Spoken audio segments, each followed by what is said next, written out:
Oh. Well, I guess that's. No, it doesn't matter.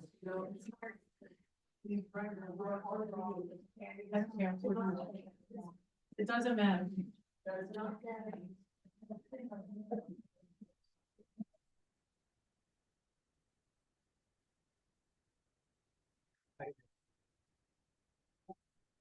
You ready? All right. Good morning. My name is Linda Kaczynski, and I'm a member here at the UUFA, and I'm going to be the Sunday lady, excuse me. I'd like to also recognize Emily Quarles-Maurer, who is in the back. She is doing tech for those of us who may want to view this later or are going to view it later. And I also want to recognize Kate Price, who will be playing the music for today. So thank you to both. I'd like to welcome everybody, old friends and new, young and old. You are an essential part of our celebration today. Whether today is your first or your 1000th Sunday in our midst, we are stronger because you are with us. We are one people of many beliefs, many origins, sexualities, and genders. We are all growing, all learning, all loved. Just as you are welcome here. Are there any announcements?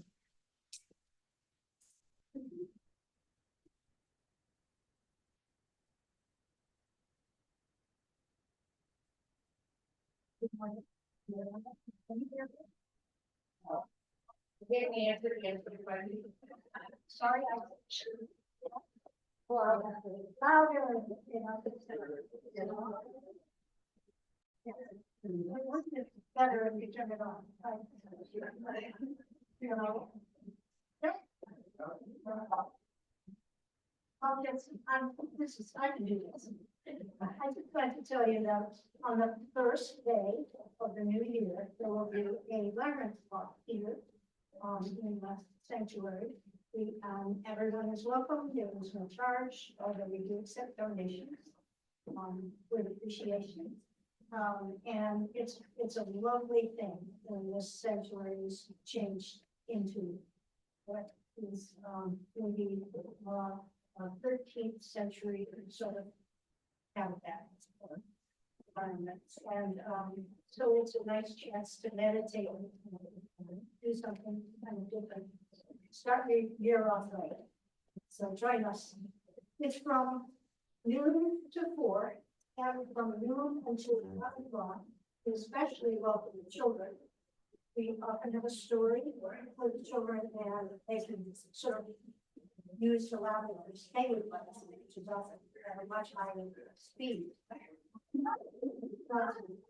Anyway, do to work for kids, and then don't force everybody else. Morning, I'm Sam, is wandering around somewhere. I'm his husband. Just a reminder that he is doing his cooking demo fundraiser on Saturday, September the 7th from 10 to 2. I have actually found out now it's going to be just a devil's food chocolate cake, which he says he's internationally famous for. Plus he has friends in Europe. He'll also be doing a chocolate torch. So you're welcome. It's a $25 fee, which is a fundraiser for the church. I think there's members at member services you can sign up. Is that correct? Yes. Yes. Member services that you use down the. Thank you. Yeah. Okay. Yes. Morning, I'm Valerie. I just wanted to let you know you still have plenty of time to look at the beautiful items we have in the craft raffle out there. There are 20 absolutely gorgeous items from a range of crafts and food making, like the honey hill one. I have the tickets. They are 5 for 10 or 12 for 20. I will not be here next Sunday, but the 2 Sundays after that, you will still have a chance to buy tickets and put them in those jars to try and win. The drawing will be on December 15th. Yes. I have it on. Yeah, but it's like, it's got like a whistle, it's got like a buzz. So you know that that's what we're Yeah. Okay. For now. Alright, so in addition to what Valerie said, like a secondary fundraiser thing that's set up is I found a really good website through working with schools that makes shirts for fundraising purposes. It's called Bonfire. So on the cork boards out here, there's a QR code, like a little poster with shirts with a QR code on it. And you just scan it with your phone and it'll take you to the website. There's like maybe 8 designs of shirts and coffee mugs. We love our coffee here. When you're looking at the shirts, it's just the way the website is, you set it up by design. And you can click through all the different styles. So if you like find a design you like, you scroll through and find a youth size, tie-dye, hoodies, long sleeves tee, whatever. There's a ton of options. So you gotta make sure you look through the different styles, but I tried to come up with some cool designs. If you see a shirt that you think is cool and you'd like me to add it to it, I certainly will very easily. And there's no window for that. That's just kind of like the UFP gear. If you want to support the fellowship by buying a shirt, they're pretty cool. Every purchase about $5 or $6 goes to the fellowship, so we try to keep the prices reasonable. We've arrived. We have UUFP merch. Hi, everybody. The community orchestra that I'm in has a concert today, so my mom said maybe it would be nice to tell the company. Wanted to go. It's a free concert. It's in Newtown Square, so not that close, but it's at Saint Anastasia's Church. And as long as you're there before 3, you just park, go in and listen. It's a pops orchestra, so we are playing like some fun stuff like music from Wicked. And then we are playing, you know what, I blanked on all the rest of it, but there's like 7 songs. And it's a full orchestra. All right, well, thank you, everybody. So what I'd like to do next is to introduce our speaker for today. Many of you know and are filling the seats because JD Stillwater is here. For those of you who might be new, just to give you a little bit of information, he is a graduate of Cornell University. He is a science ambassador and author who writes and speaks about profound insights from natural reality, insights that often drive paradigm shifts and cultural awakening. This work springs from JD's love of science and his gift for making difficult concepts graspable for non-scientists. JD is an officer of the Religious Naturalist Association, a global community of people who take nature to heart, and serves on the governing council of the Institute on Religion in the Age of Science. JD is married since 1987 and has 2 grown children. So please welcome JD back.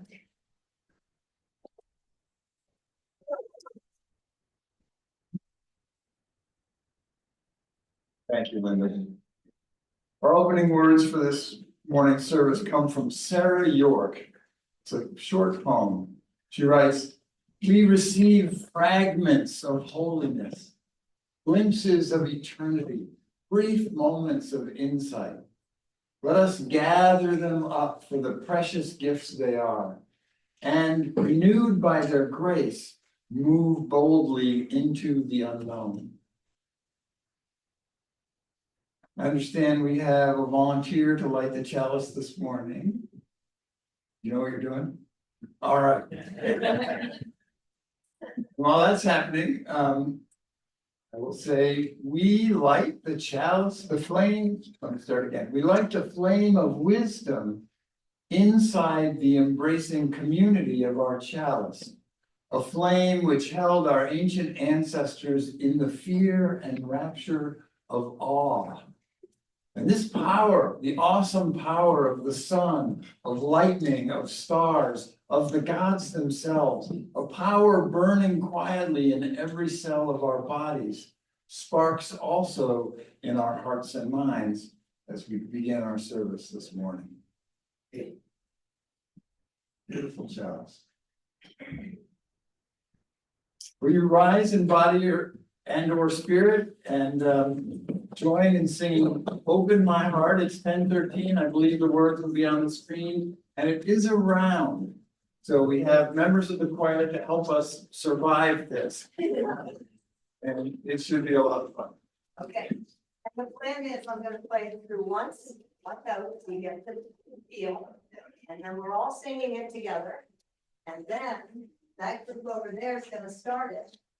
And then this group is gonna join in on the third, instead of the three, it's like the fourth minute. And we're gonna sing it through twice the congregation and 4 times round. That will be it.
Sorry about that, technical challenges as always. If the young and the young at heart want to come down and grab a mat, I have a story to read. While you're moving, let me say that I'm only going to read part of it because the whole book would take too long for the time we have. But because this is part 1 of a 3-part series about awe, series of services, I'll read a third of it, and then next time we'll read the next third. And I think I probably need this because my hand goes. So there. What's that? The handheld mic. Yeah, I don't have a hand for it though. So. What if we could have it here? That's all, hang on. It has a buzz. Oh, that's a buzz. I'll hold the thing. Okay. Speaking of technical challenges.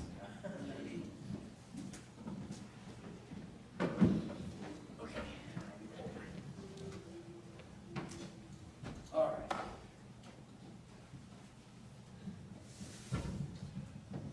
It's called My House Has Stars. Not sure if you'll be able to see. You might want to scooch over a little bit. Shh. Listen. Look. Right now, night is falling somewhere on this earth. Right now, night is falling. Night is falling somewhere. And now again. Night is coming to this sky, to houses everywhere. This house. And there are stars.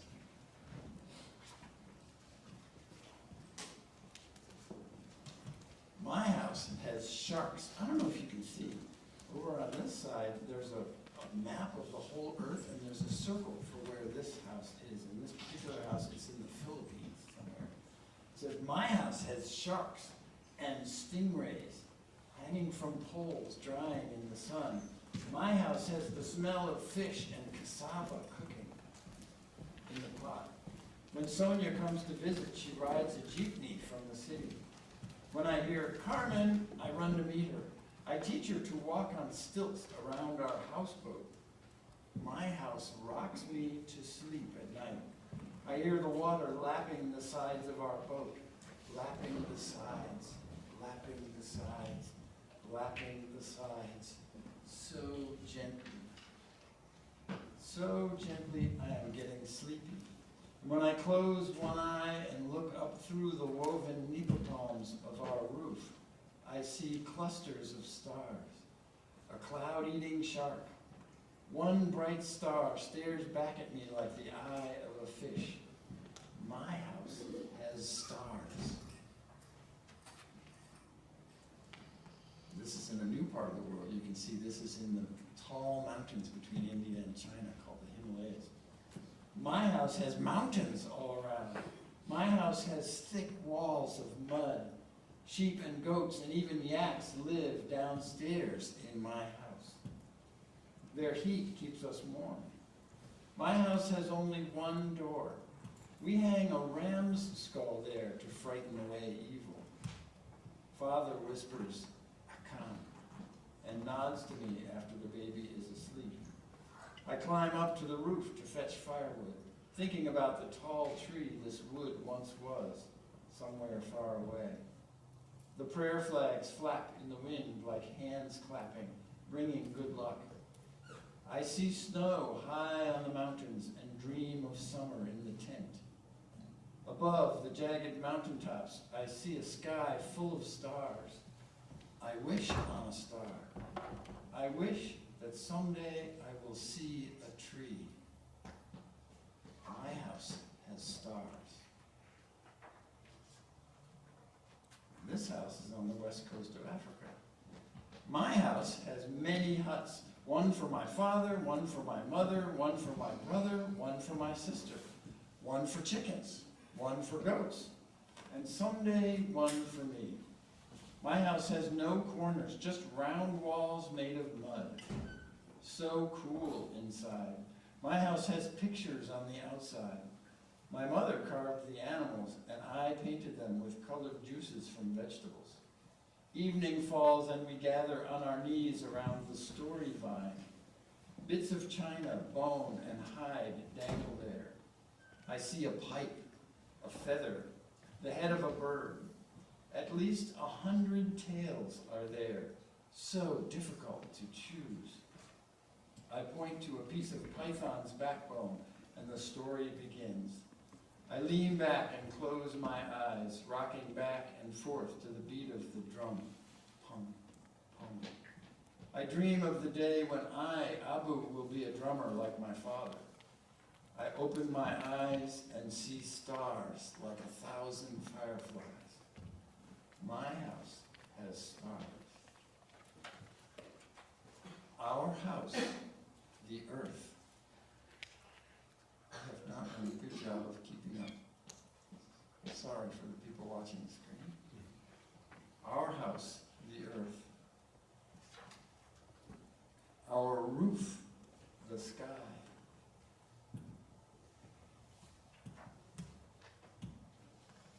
Our house has stars. Our house, the earth, has stars. Thank you for coming up here. And now we sing that.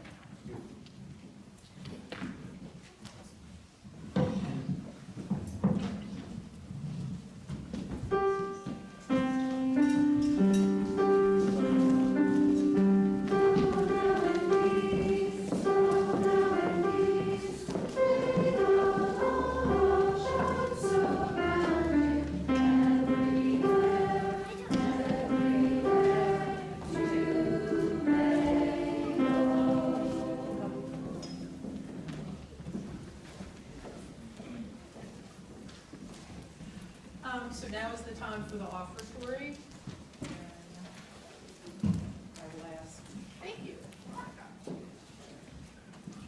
Kathy Clavin said that giving is not just about making a donation, it's about making a difference.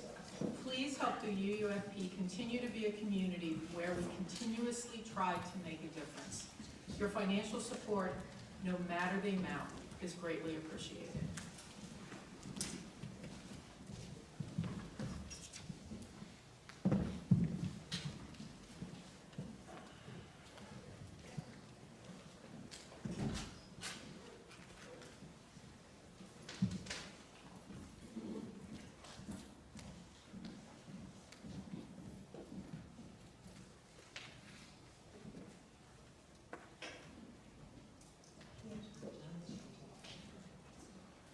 Thank you, everyone.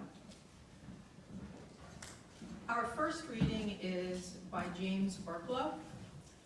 I think that many atheists are really awetheists. They are people who experience the same kind of reverential wonder and respect for life and the highest human values that we associate with religion at its best. Awe is their God, though they don't use that terminology. I use Christian language to describe the deep humility I feel when I mindfully encounter the miraculous natural world around and within me. For me, God isn't supernatural. God is the essential creative nature of the universe. Bridging the God gap offers a breathtaking array of places to stay, or at least visit, along the road between theism and atheism. The human experience of God, or the ultimate reality formerly known as God, defies definition by its very nature. Pondering that is enough to make an awetheist out of me. JD.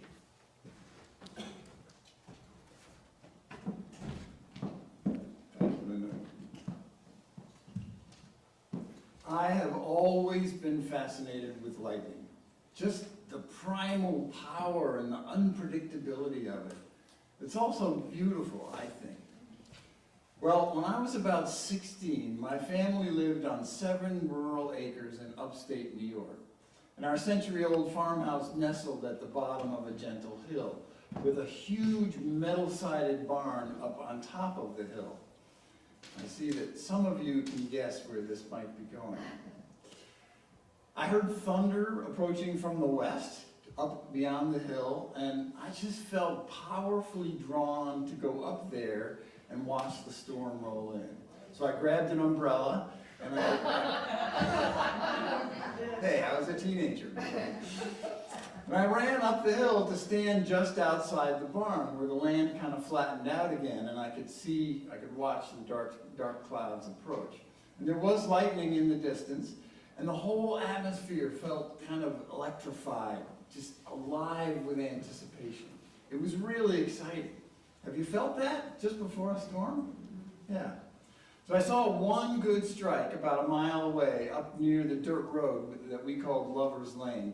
But it was a small strike and too far to see really well. But then the rain started in earnest, pummeling the metal barn roof like 100 drummers playing fast and random right next to me.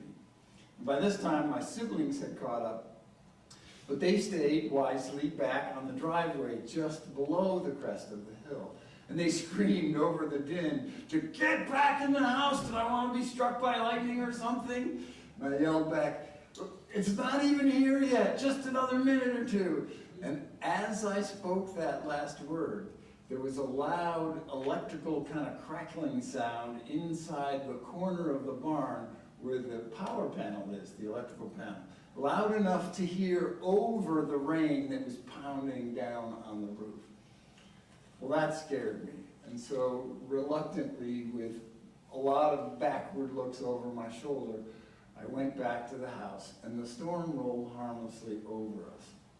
Now, it wasn't until about 20 years later that I got my wish and experienced lightning close by. And that time, I was leading a wilderness hike for teenagers in the Lewis Fork Wilderness of Western Virginia. We were camped in a spot that we called Dead Pony Ridge because there was a skeleton of a wild pony nearby. And there's not much to the story, actually. I was collecting firewood near our campsite. There was no warning, no rain, no distant thunder, just a little bit of a cool breeze that suggested we probably should collect firewood before the rain comes, because maybe it feels like rain. And lightning struck a tree less than 100 feet away from me. The flash and the bang were simultaneous. God-smackingly bright and loud.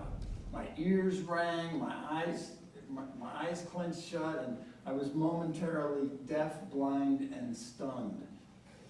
And then came the exhilaration. The whoops and the hollers and the, did you feel that?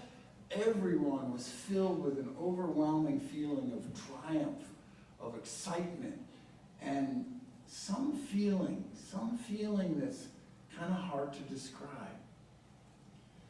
Well, what I felt that day was awe.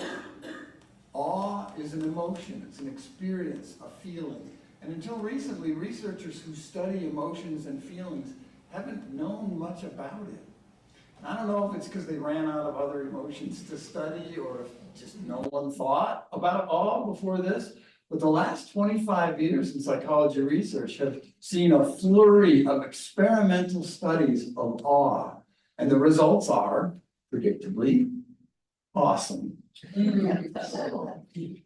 Researchers define awe as, quote, an emotional response to perceptually vast stimuli that overwhelm current mental structures, yet facilitate attempts at accommodation. In other words, awe takes us outside our everyday lives and challenges our conceptions of reality, the way we think about the world and our place in it. And it leaves us in a state of wonder as we try to make sense of all that. Awe happens when we perceive something vast, and vastness can be physical, like the Grand Canyon or distant galaxies, or the overwhelming light and sound of a lightning strike. But vastness can also be metaphorical or conceptual, as in an expansive idea with vast implications, like Einstein's theory of relativity. And there's another kind of vastness that we might not normally think of. This woman has cancer, and to prepare for chemotherapy, she asked a barber to shave her head, and she's obviously pretty distraught. And to his credit, he really gets the gravity of what he's been asked to do for her. Watch what he does.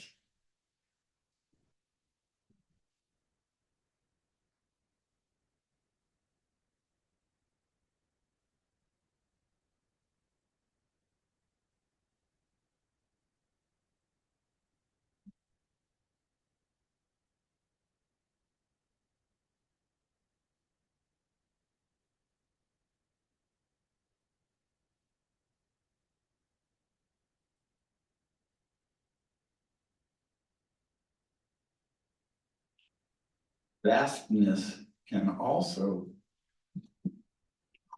might need some Kleenex up here, maybe out there too. Vastness can also be social, like seeing someone perform an act of great altruism with vast implications for how we think about our fellow humans. Vastness can also be embodied in the complexity of something, like this schematic of human metabolism. Awe can be invoked by grand vistas, powerful music, intense meditation, fast or slow motion videos, powerful people, intricate artwork. Just kidding, here's something. It can also be religious epiphanies, even impressive buildings. Although studies show that nature and natural settings are by far the most common sources of awe.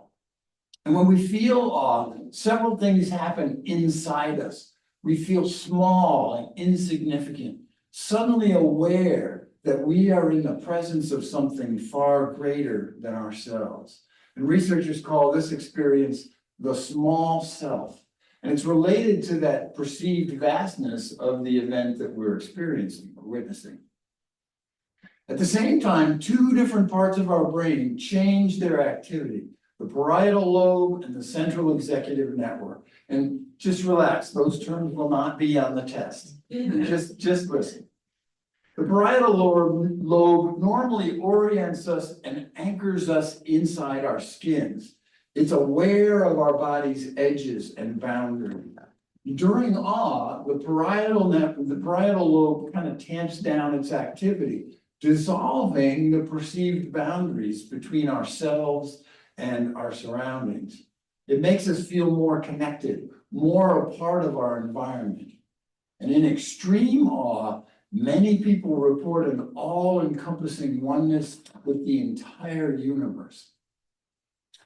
At the same time, the central executive network increases its activity, and this brain system is involved in what we pay attention to. So awe centers us in the moment, immersing us in the experience. In other words, the ego takes a break. We can't be self-conscious while we're experiencing awe. David Yaden at Johns Hopkins describes 6 core characteristics of awe experiences, and we've discussed the first 3 already. And to illustrate this one, I want to show you a short video of the turning earth. Just watch.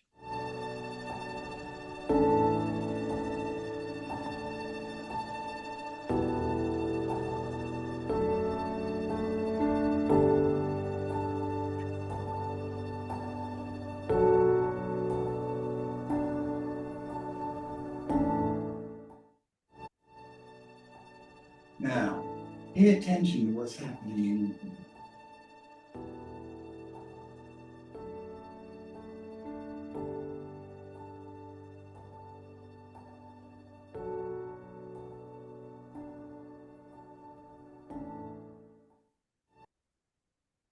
When we are in awe, our jaw drops, our mouth gapes open, eyebrows raise, eyes widen, our heart rate changes, respiration changes.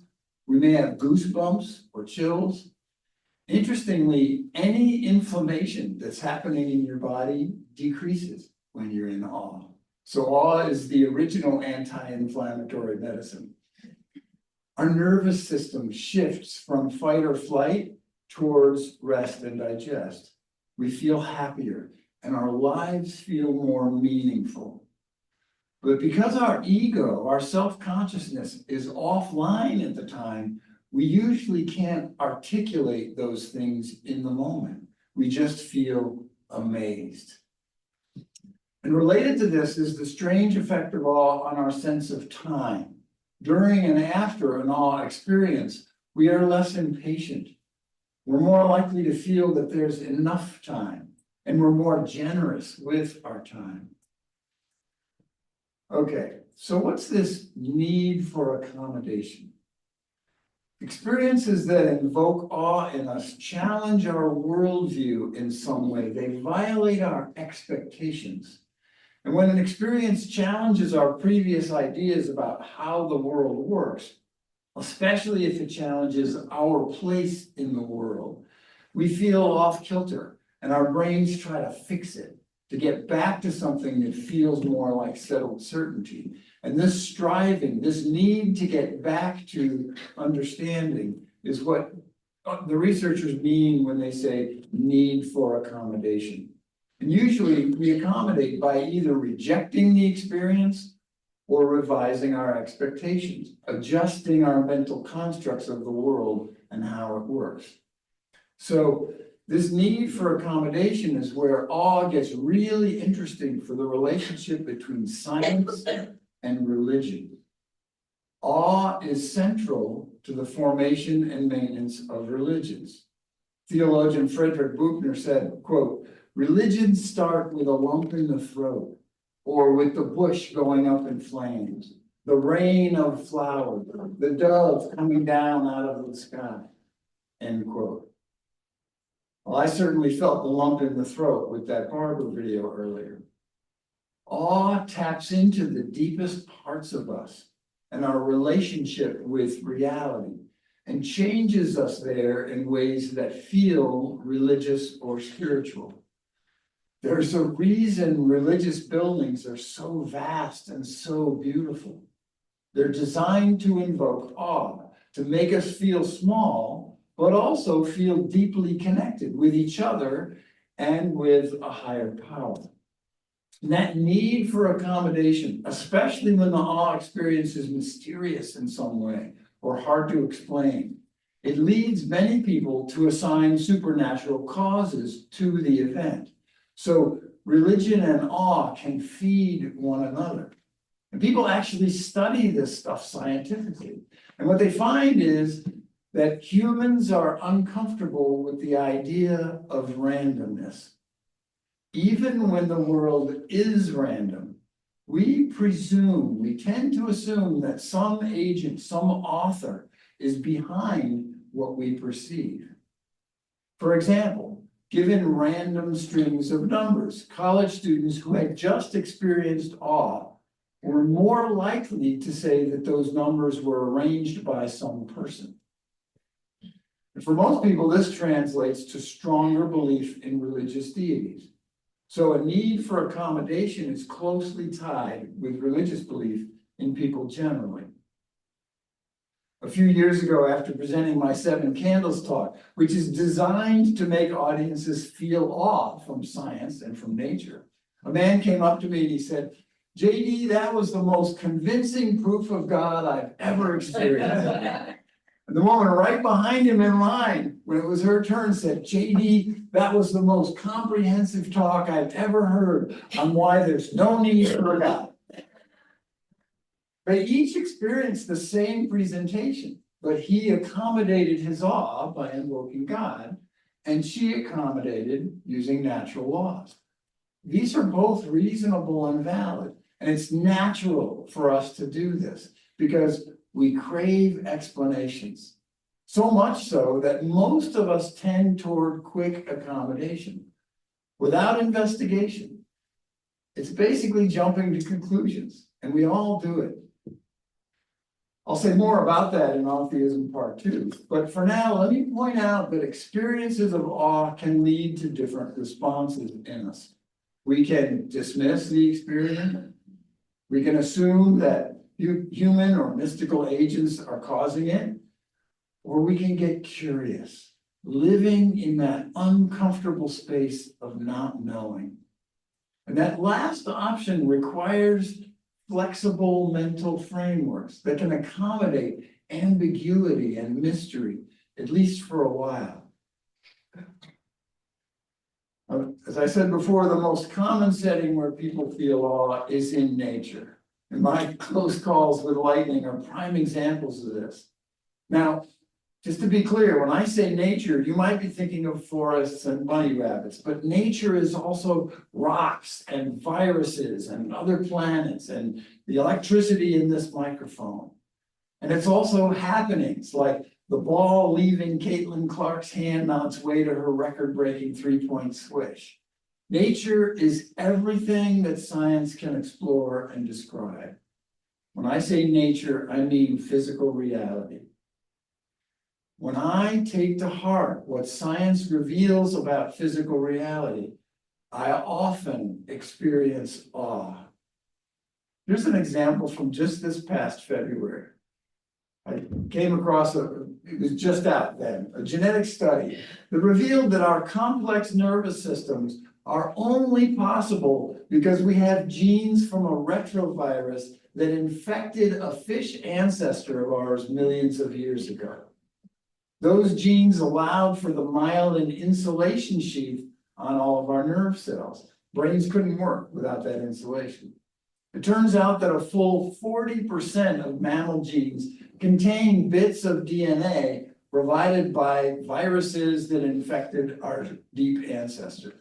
So I read studies like that, and my jaw drops, and my eyebrows go up, and I say, wow. And often I say it out loud, which makes Anne come over to see, what's going on. And when this happens, all the characteristics of awe are in play for me, because studies like that, new revelations about nature, especially if they pertain to my place in it, they open up vast new understandings about myself and my ancestry. And they violate my expectations about illness and suffering and the mysterious ways of the world. It's tempting to conclude that science is awesome, but it's nature that's awesome. Science just reveals nature's awesomeness in ever greater, more awe-inspiring detail. If religions are founded on and maintained by awe, what should we call people whose spirituality is based on experiences of awe? Well, I wish I had coined that term awetheist, but I am one of the first people to take it seriously. I like it, and I kind of hope it catches on. Atheists can live on any part of the spectrum of believers and non-believers, but most of the people I think of as atheists don't spend a whole lot of time talking about whether God exists or not. They're too busy being wowed by what's right here for the enjoyment and wonder of everyone.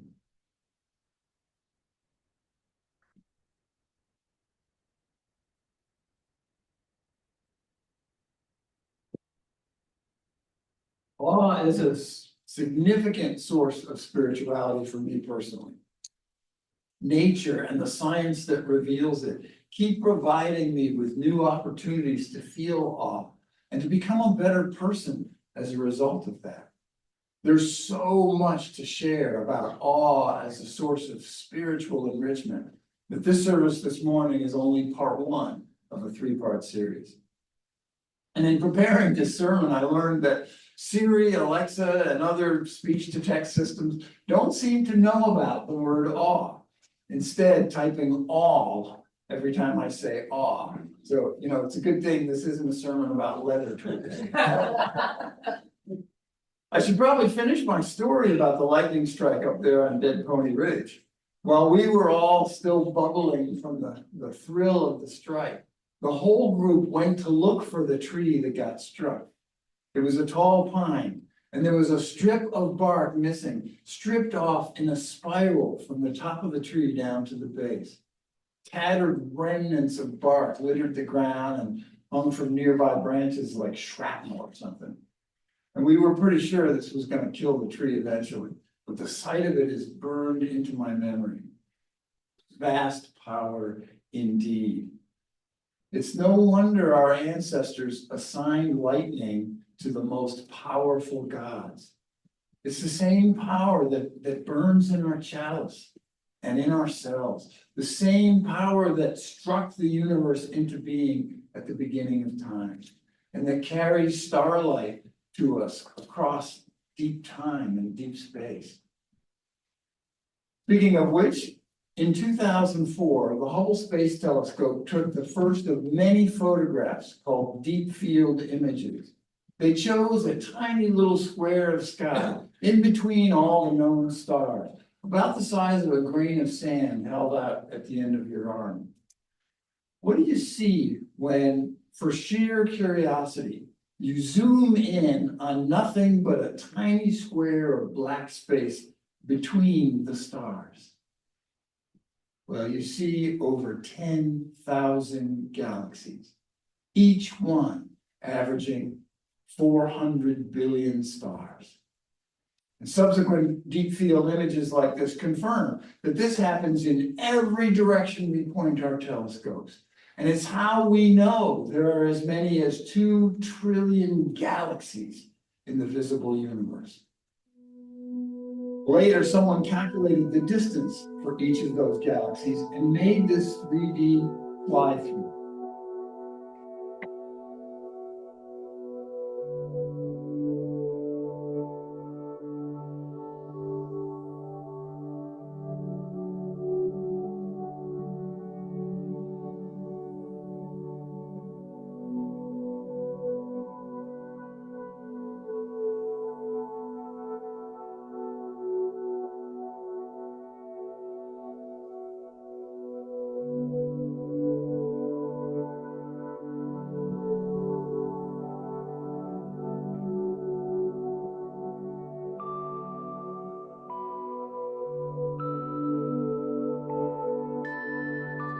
Huge and small, made it a little more playful, perhaps even a little more generous. And always be so. Blessed be and amen.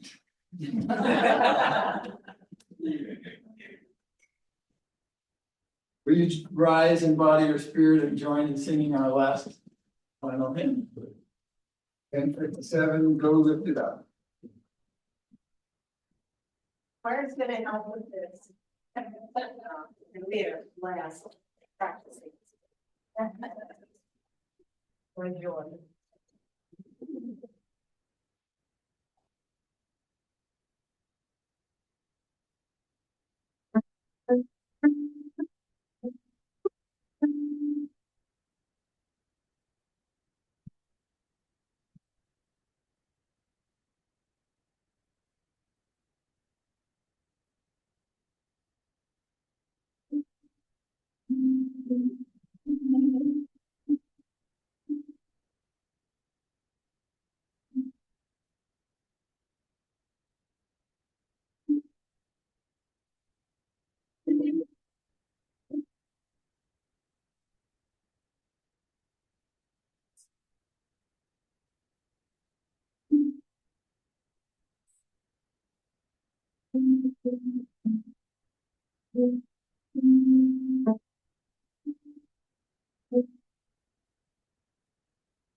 Want to close with some more words by Sarah York. He writes, give us the child who lives within.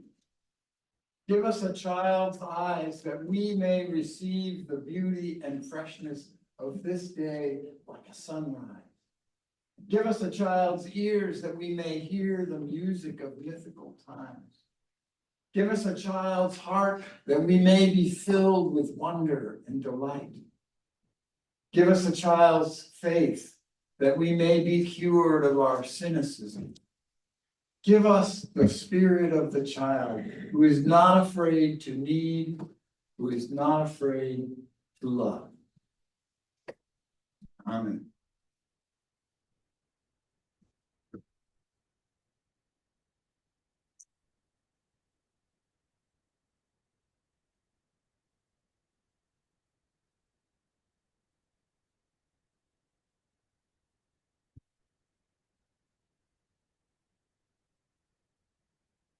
Now is the time in our service where we become truly a caring community.